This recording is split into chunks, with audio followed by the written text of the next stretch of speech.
I couldn't remember the last time I had slept properly. Days blended together in a haze of anxiety, my thoughts always circling back to him. John. My love. My partner in life. The man I had promised to grow old with, who now lay in a sterile hospital bed, his body fragile and broken, held together by machines that beeped rhythmically in the quiet, sterile room. His once vibrant face was pale and gaunt, his usual sparkle replaced by a hollow emptiness. The doctors said his condition was dire, and they were right. His heart was failing, and without an expensive surgery, there was no hope for him. I kept telling myself that I would find a way. Somehow, there had to be a way. We had exhausted every avenue. I had borrowed what I could from friends and family, even sold most of our belongings, but we were still far from the amount we needed. And each time I saw the desperate look in John's eyes when he asked, "Will I be okay?" my heart shattered a little more. How could I answer him when I didn't know? How could I lie to him? The weight of my helplessness felt suffocating. I would stand by his side for hours, willing him to wake up, to pull through, to somehow defy the odds. But the truth was that we were running out of time, and I was running out of options. I watched the steady rise and fall of his chest, a small comfort in an otherwise bleak reality. He had always been my rock, the person I could rely on when the world felt too heavy. But now, it was me who had to be strong. I had to do something, anything, to save him. The guilt was eating away at me. I had no idea what I could do to raise the money. I couldn't ask for more loans, I couldn't ask our family to help again. The last thing I wanted was to burden them further, especially with everything they had already done for us. But then, one evening, as I sat by his bedside, I had a thought that chilled me to my core. It wasn't a thought I had ever entertained before, something so foreign and utterly shameful. It felt wrong just to consider it. But as I thought about the mounting medical bills, the ever-increasing pressure, and the fear of losing him forever, the idea began to settle in my mind. A single, desperate thought that made me feel like I was betraying everything I had ever stood for. What if I sold my body? The idea was revolting, almost incomprehensible. My mind recoiled at the mere thought, and my stomach twisted into knots. I had always seen myself as someone who could handle anything life threw at me. But this was beyond anything I had ever imagined for myself. Yet, as I sat there, the harsh reality of our situation pushed me further into a corner. My husband was dying, and I couldn't just sit by and watch it happen. I can't let him die. I spent the next few days racked with shame, guilt, and fear. How could I even think of such a thing? Wasn't there some other way, some miracle I could hope for? I tried to push the thought out of my mind, but it wouldn't go away. It lingered, gnawing at me with increasing urgency. The bills, the looming deadline for the surgery, and the worsening state of John's health, there was no time left. Eventually, I came to a decision. I couldn't let him go. Not like this. I would find a way. I would do what needed to be done. Even if it meant sacrificing a part of myself I could never get back. I couldn't tell John. I couldn't burden him with the knowledge of what I was about to do. I had to do this for him, even if it tore me apart. There was no other choice. So, I made the call. And in that moment, as the phone clicked and the reality of my decision set in, I felt a strange, hollow sense of resolve. I would do anything for him. Anything. The next few days were a blur. I didn't sleep, barely ate, and felt numb, my mind constantly racing. I had no idea how I was going to go through with it. But I knew I had no other option. I could see John lying in that bed, and the image of his face, so pale and weak, pushed me forward. His life depended on this, on me, and I couldn't let him slip away. I made the arrangements, told myself it was just for a short while, just enough to raise the money. It wasn't about me anymore, it was about saving him. The shame I felt was unbearable, but it wasn't stronger than my love for him. Anything. Anything to save him. I wasn't sure how to even begin, or what it would be like. The idea of what I was about to do made my stomach churn, but the thought of John's smile, the way his eyes lit up when I walked into a room, and the way his hand felt in mine, steadied me. This was for him. It had to be. I left the hospital that night, my heart heavy with the weight of my decision. I had to go through with it. For him. And so began the painful, unimaginable path I had chosen. The world outside the hospital seemed almost too bright, too alive. The sun was setting, casting an orange glow over everything, but I felt as though I were in a fog. The weight of my decision pressed down on me as I walked down the quiet street, my footsteps sounding too loud in the heavy silence of my mind.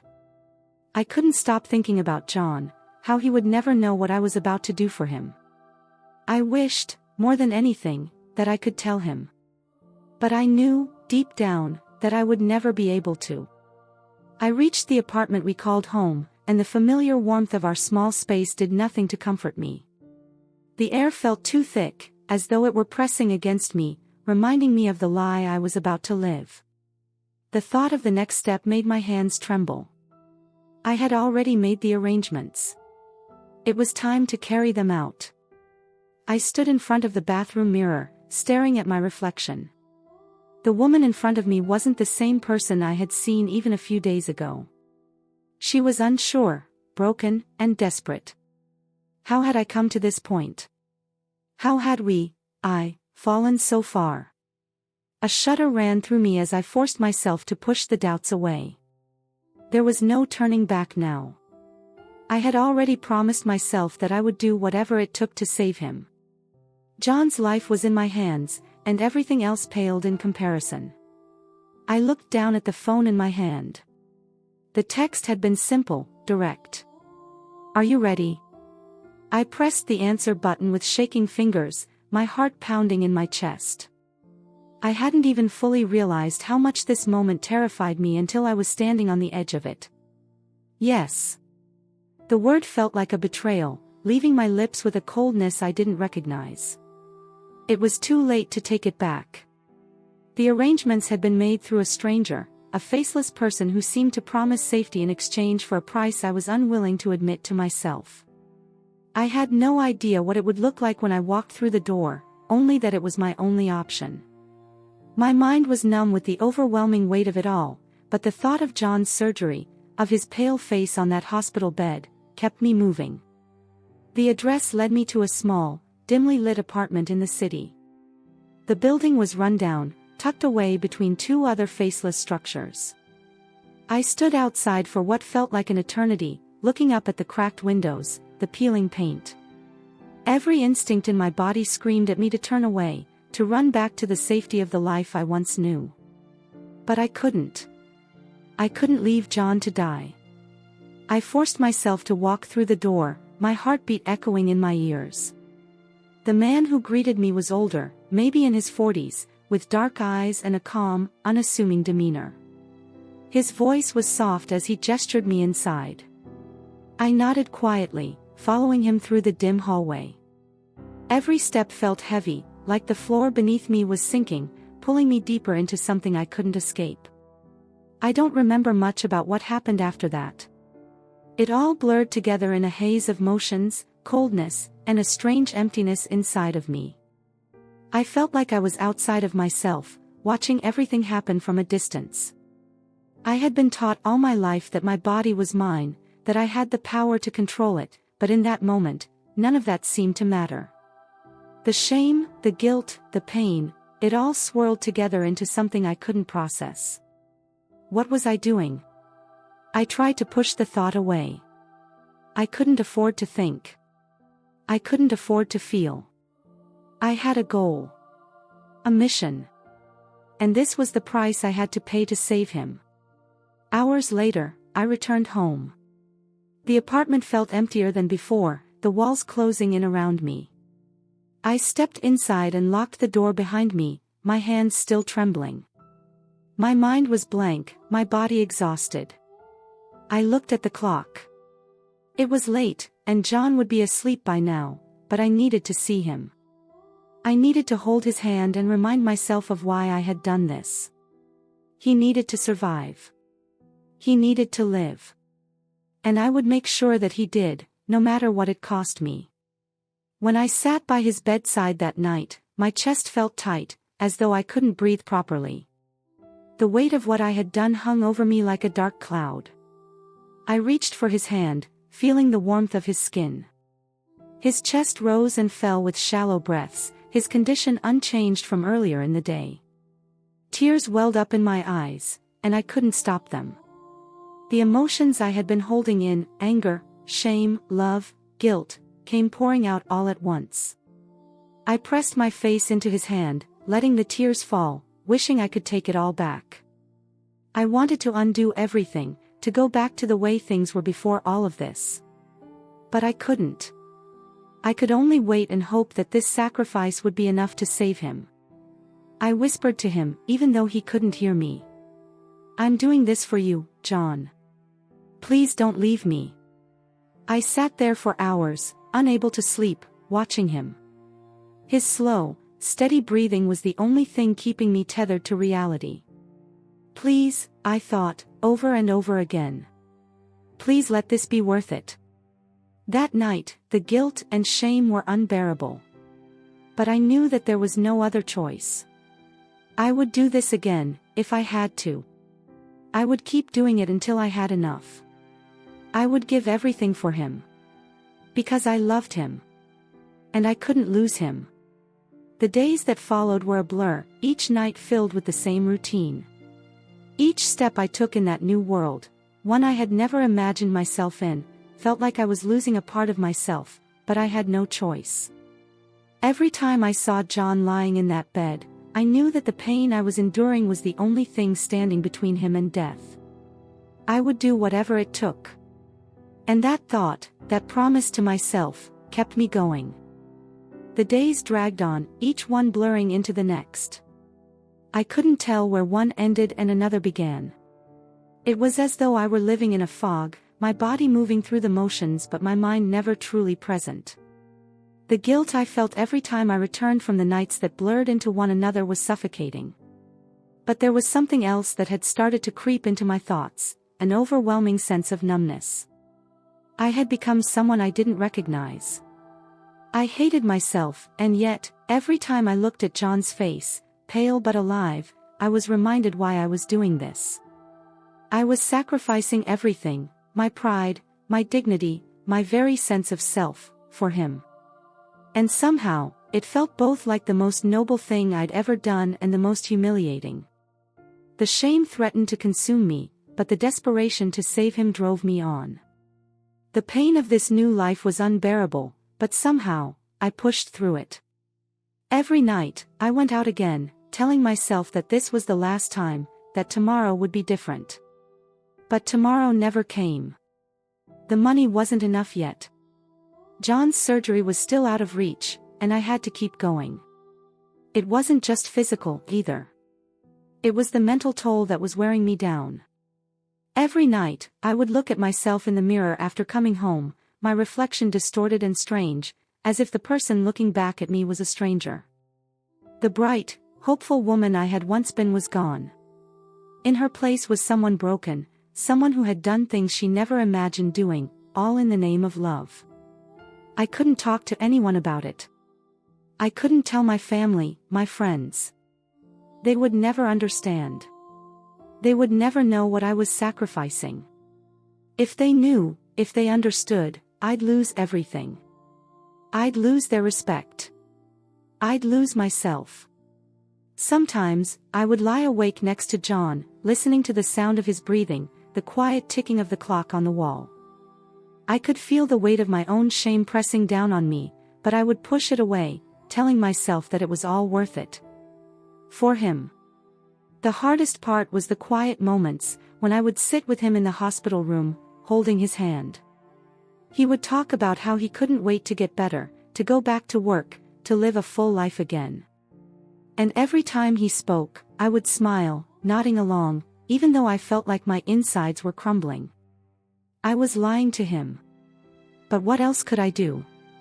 How could I explain that the woman he had loved, the woman who had always been his rock, was now willing to do things she would never have imagined to save him? But I couldn't. I couldn't tell him the truth. Not now. Not when he was so close to the brink of death. He had to survive. That was the only thing that mattered. Each night, as I went through the motions, I tried to convince myself that this was temporary. That one day, when all of this was over, I would return to who I was. I would find a way to heal, to restore my sense of self. But deep down, I knew that it would never be the same. Even if John recovered, even if he came back to me whole, I would never be the same woman I had been before. I wanted to scream. I wanted to collapse and let myself feel the weight of everything. But I couldn't. I had to keep moving forward. For him. As the weeks passed, I could feel myself slipping further into this new reality. The nights were long and draining, and the money slowly started to accumulate, but the toll it was taking on me was becoming more evident. My body was weary, my heart aching, and my mind a constant storm of conflicting emotions. I wanted to stop, to find another way, but there was no other way. I found myself becoming more withdrawn, shutting myself off from the world. I didn't want to be seen. I didn't want anyone to notice the changes in me. So, I kept my head down and pushed through, one step at a time. I was so close now. So close to the money I needed to save him. But with each new night, I felt a part of myself slipping further away. It was like I was losing pieces of my soul with every transaction, every empty encounter. My self-worth, my dignity, it all felt like it was crumbling away. And I was powerless to stop it. But I couldn't stop. I couldn't stop for him. I couldn't stop until I had enough to save his life. One night, after another painful meeting, I found myself standing at the edge of the city, the cool air biting at my skin. I looked out over the skyline, my heart aching in my chest. I hadn't even realized how far I had gone, how much I had given up until that moment. I had lost so much of myself, and for what? For him. But was it worth it? A tear slipped down my cheek, but I wiped it away quickly, forcing myself to focus on the end goal. This was for him. This was the only thing that mattered. I couldn't give up. As I stood there, staring out at the city, I made a promise to myself. I would finish this. I would get the money. I would save him. And after that, I would figure out the rest. But I had to save him first. Nothing else mattered. The days felt endless, like I was living in a perpetual loop of pain and emptiness. With each night that passed, I grew more weary.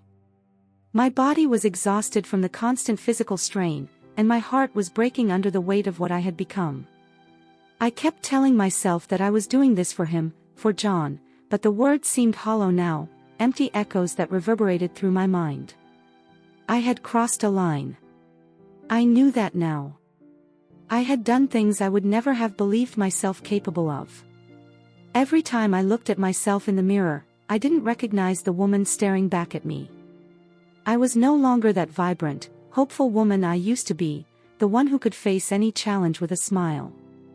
Now, I was nothing more than a shell, a woman who had given up everything for a fleeting chance to save the person she loved. The money was finally starting to add up. I could feel the weight of it growing heavier in my hands, but it was still not enough.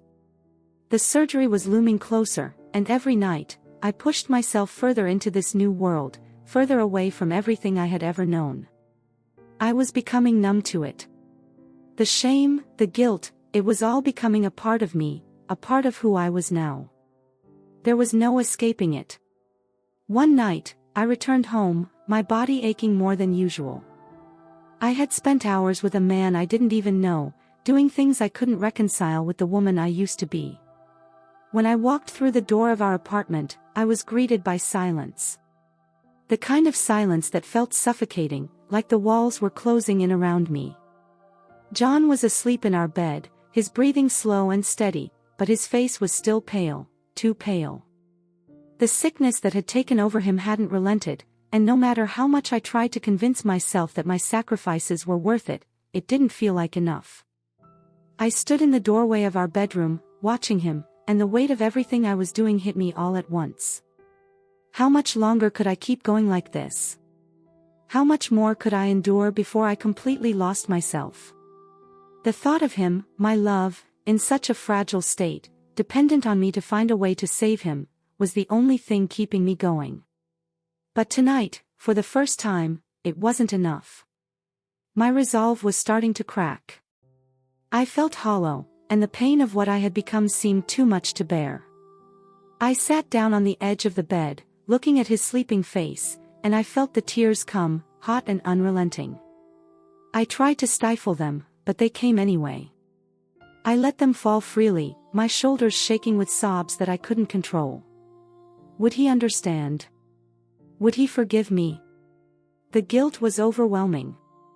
He had never asked for any of this. He hadn't asked me to sacrifice my dignity, my identity, for him. He hadn't asked me to become someone I didn't recognize. But here I was, broken, lost in a world I never wanted to enter. I wiped my eyes with the back of my hand, the tears leaving streaks on my face. I looked at him again, my heart breaking even more. His face was so peaceful, so unaware of the internal storm I was battling. I wanted so badly to tell him, to admit everything, to beg him to understand that this wasn't just a simple choice. This was everything. But I couldn't. I couldn't let him know. He needed to survive. I needed to save him. In the silence of that room, the weight of my decision, the price I had paid, felt almost too much to bear. I had come so far, and yet the toll on my soul was growing heavier every day. The strain of the lies, of keeping my actions hidden from him, was starting to crack the walls I had so carefully built around myself. I stood up, my legs unsteady, and walked to the window. The city outside was dark, the lights twinkling like distant stars.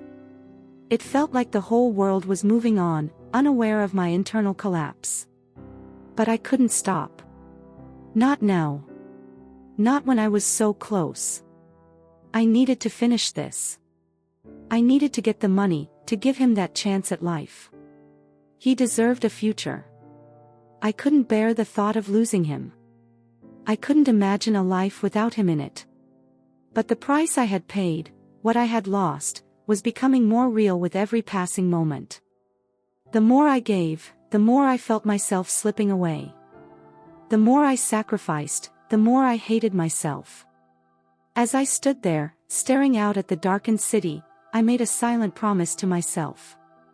I would finish this. I would get the money. But I would not let this break me completely. I couldn't afford to lose myself. Not yet. But even as I made that promise, deep down, I knew it might already be too late. What will be left of me after all this? I didn't have the answer. But all I could do was keep going, one step at a time, until I had enough. Until I could save him. And then, maybe, when it was all over, I could figure out who I was again. Or maybe I wouldn't. Maybe the woman I used to be would be gone forever, and all that would remain was this hollow shell. But none of that mattered. Because John was still here.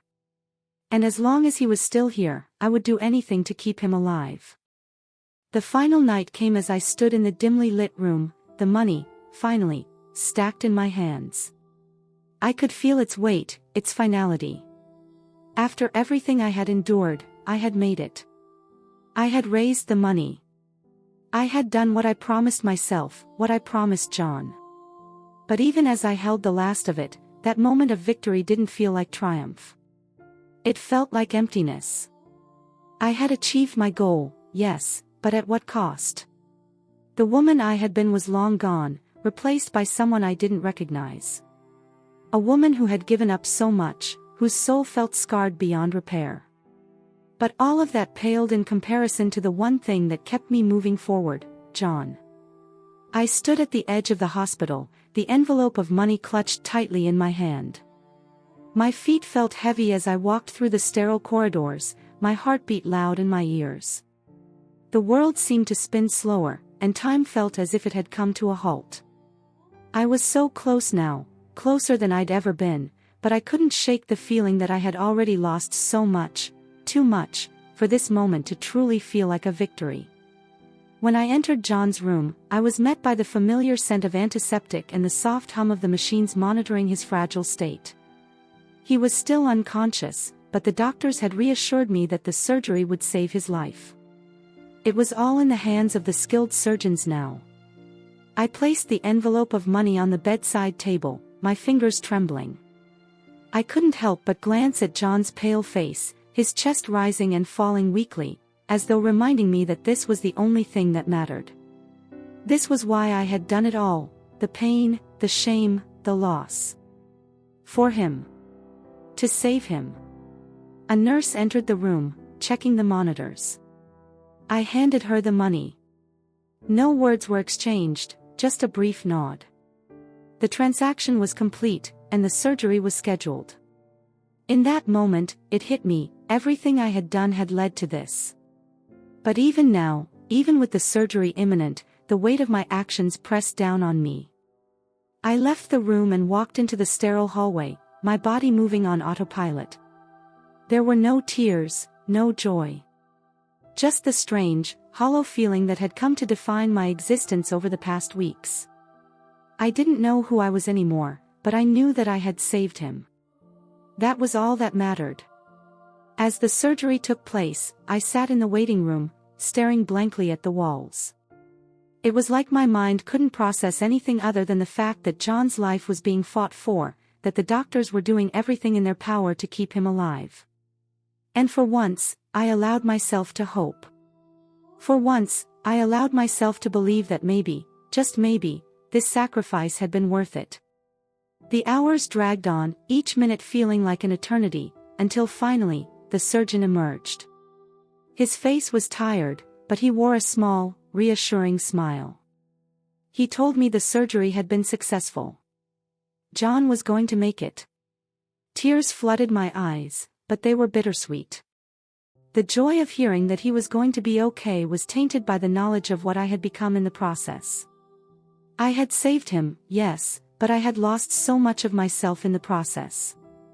The person I was before, the woman who had dreamed of a future with him, was gone.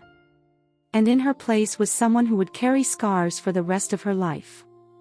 I returned to his room that night, sitting by his side as he slowly regained consciousness. His eyes fluttered open, and for the first time in weeks, I saw a glimmer of recognition in them. I smiled at him, my heart swelling with relief and love. He reached for my hand, and I held it, squeezing it tightly. But as I looked at him, my mind was clouded by everything I had done to get to this point. Would he ever know what I had sacrificed for him? Would he understand?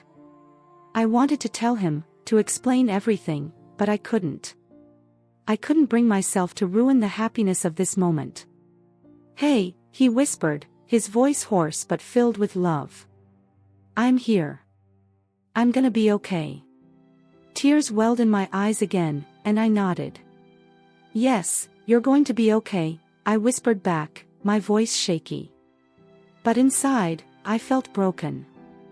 I had saved his life, and yet I was left with an emptiness I didn't know how to fill. I had given everything for him, my body, my soul, and though I had done it willingly, the price was too high. John smiled at me, his eyes heavy with exhaustion. "Thank you," he whispered, his grip tightening on my hand. I smiled through the tears, nodding. "I love you," I whispered, knowing deep down that, despite everything, I would always love him. But in that moment, as I watched him rest, I realized that the life we had before, full of innocence, hope, and dreams, was gone. We were starting over, but the cost of that new beginning would haunt me forever. The surgery was a success. He was going to survive. But the woman who had saved him, the woman who had given so much, was lost.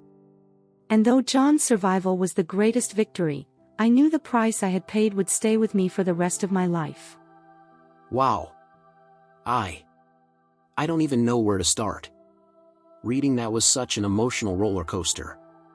I'm left feeling a deep sadness mixed with admiration for the wife's strength. The lengths she went to in order to save her husband, the sacrifices she made, it's almost beyond comprehension. She didn't just sacrifice her body, she sacrificed her identity, her dignity, everything she was for someone she loved. What hit me the hardest was how alone she must have felt through it all. She couldn't talk to anyone, not even her husband, about what she was doing. That isolation is so heartbreaking. She was carrying the weight of this immense burden in silence, all for love. And yet, as much as she did for him, she was still left with this hollow emptiness, this sense of losing herself in the process. I could feel the conflict in her. The love for her husband was clear, but the cost of it was unbearable. I was completely swept up in her emotional journey. The way she described the moments of numbness, the guilt that gnawed at her constantly, yet how she pushed forward. I just can't even imagine what that must have been like. And at the end, when her husband woke up, all I could think was, how will she ever be able to explain it? Will he ever truly understand what she gave up? I think about the scars she will carry forever. She saved his life, but at what cost to herself? That final realization that she would never be the same again, it's tragic and so powerful. It's heartbreaking, but also, I can't help but feel moved by her unwavering devotion. This was a woman who was willing to lose everything to save the person she loved, even though it meant losing herself in the process. That kind of love is intense and painful, and it leaves a mark on you, one that can't ever be undone. I don't think I'll forget this story anytime soon. It makes you think about love, sacrifice, and what we're truly willing to give up for those we care about. What a gut-wrenching yet beautiful tale of devotion.